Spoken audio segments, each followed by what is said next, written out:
Hi friends, welcome to Hema's cookbook. ಇವತ್ತು ನಾನು ತುಂಬಾ ಸಿಂಪಲ್ ಆಗಿರೋ ಒಂದು ಎಗ್ ಬುರ್ಜಿ ರೆಸಿಪಿ ಜೊತೆ ಬಂದಿದ್ದೀನಿ. ನಾ ಹೇಗೆ ಮಾಡ್ತೀನಿ ಅಂತ ತೋರಿಸ್ಕೊಡ್ತೀನಿ. ಬನ್ನಿ ಫ್ರೆಂಡ್ಸ್, ನೋಡ್ಕೊಬರೋಣ. ಇದಕ್ಕೆ ಬೇಕಾಗಿರುವ ಸಾಮಗ್ರಿಗಳು, ನಾನಿಲ್ಲಿ 6 ಮೊಟ್ಟೆ ತೊಗೊಂಡಿದ್ದೀನಿ, 3 ಟೇಬಲ್ ಸ್ಪೂನ್ ಆಗೋಷ್ಟು ಎಣ್ಣೆ, 1 ಬಟ್ಟಲು ಹಾಲು, ಕಾರ್ನ್ಸ್ಟಾರ್ಚ್,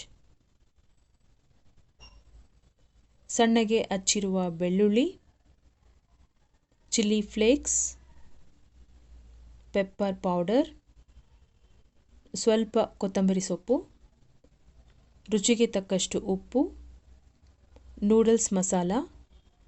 ನಾನಿಲ್ಲಿ 1 to 3 ನೂಡಲ್ಸ್ ಮಸಾಲ ತಗೊಂಡಿದ್ದೀನಿ. ಮೊಟ್ಟೆಗಳನ್ನು ಹೊಡೆದು ಒಂದು ಬೌಲ್ಗೆ ಹಾಕ್ತಾ ಇದ್ದೀನಿ.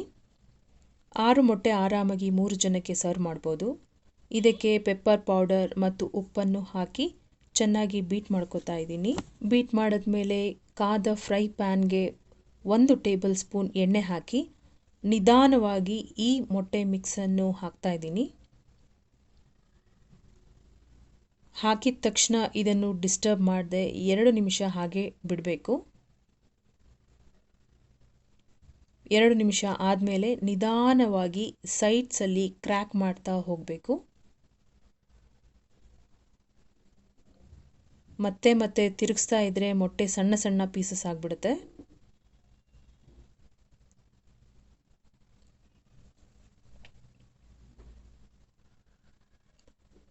ಸೊ ಮತ್ತೆ 2 ನಿಮಿಷ ಹಾಗೆ ಬಿಟ್ಟು ನಿಧಾನವಾಗಿ ತಿರುಗಿಸ್ತಾ ಇದ್ದೀನಿ. ನೋಡಿ, ಮೊಟ್ಟೆ ಈ ರೀತಿ ಪೂರ್ತಿ ಬೆಂದಾಯಿತು.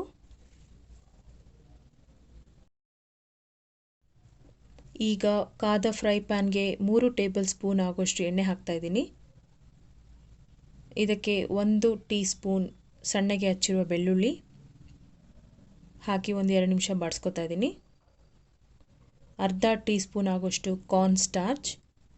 ನಿಮಗೆ ಕಾರ್ನ್ಸ್ಟಾರ್ಚ್ ಸಿಗಲಿಲ್ಲ ಅಂದರೆ ಕಾರ್ನ್ಫ್ಲೋರ್ ಕೂಡ ಹಾಕ್ಕೋಬೋದು.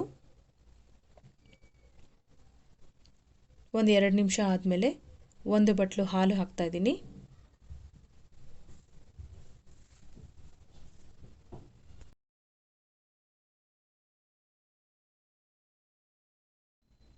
ಹಾಲು ಮರಳ್ತಾ ನೋಡಿ ಈ ಕನ್ಸಿಸ್ಟೆನ್ಸಿಗೆ ಬರುತ್ತೆ. 2 ಮಿನಿಟ್ಸ್ ಬಿಟ್ಟು ಪೆಪ್ಪರ್ ಪೌಡರ್ 1/4 ಚಮಚ, ಸ್ವಲ್ಪ ಉಪ್ಪು, 1/4 teaspoon chilli flakes, 10 Guntur ಮೆಣಸಿನ್ಕಾಯಿನ ತಗೊಂಡು ಎಣ್ಣೆಯಲ್ಲಿ ಹುರಿದು ಅದನ್ನು ತರಿ ಹೊಡ್ಕೊಂಡಿದ್ದೀನಿ, ಅದೇನೇ ಚಿಲ್ಲಿ ಫ್ಲೇಕ್ಸ್. ಕೊತ್ತಂಬರಿಯನ್ನು ಹಾಕ್ತಾಯಿದ್ದೀನಿ. ಅದರ ಜೊತೆಗೆ ನೂಡಲ್ಸ್ ಮಸಾಲ 1 ಟೀ ಸ್ಪೂನ್. ಇವೆಲ್ಲವನ್ನು ಹಾಕಿ ಚೆನ್ನಾಗಿ ತಿರುಗಿಸ್ತಾ ಇದ್ದೀನಿ.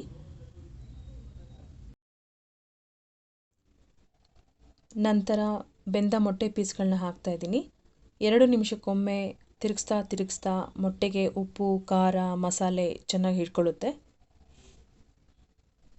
ನೋಡಿ ಫ್ರೆಂಡ್ಸ್, ಈ ಥರ ಪೂರ್ತಿ ಡ್ರೈ ಆಗಬೇಕು. ಡ್ರೈ ಆಗೋವರೆಗೂ ಈ ಥರ ತಿರುಗಿಸ್ತಾನೆ ಇರಿ.